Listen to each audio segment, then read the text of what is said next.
वैश्विक संघर्ष के मैदान में एक नए खिलाड़ी की एंट्री हुई है, उत्तर कोरिया। और आते ही नॉर्थ कोरिया ने एक साथ 10 बैलिस्टिक मिसाइलें दाग दी हैं। इस अचानक हमले ने पूरे इलाके को हाई अलर्ट पर डाल दिया है। जापान में लोगों के फोन पर मिसाइलों के इमरजेंसी वार्निंग्स आने लगे। लेकिन सवाल ये है कि ये सब ठीक अभी क्यों हो रहा है? देखिए, कुछ रिपोर्ट्स में इसे इजराइल पर जवाबी कार्रवाई बताया गया, जो कि गलत है।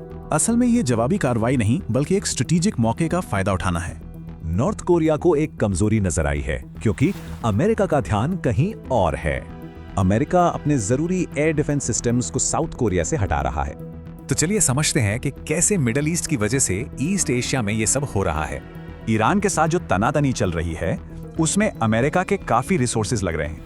इस अचानक बदलाव ने अमेरिका के खास दोस्तों जैसे साउथ कोरिया को बेचैन कर दिया है। सियोल और टोक्यो दोनों ही राजधानियों में रीजनल सिक्योरिटी को लेकर चिंता बढ़ गई है।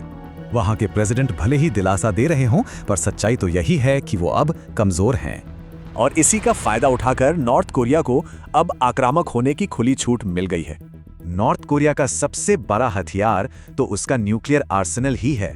तो सवाल ये है, जब अमेरिका उलझा हुआ है तो नॉर्थ कोरिया अपनी इस खुली छूट का क्या करेगा?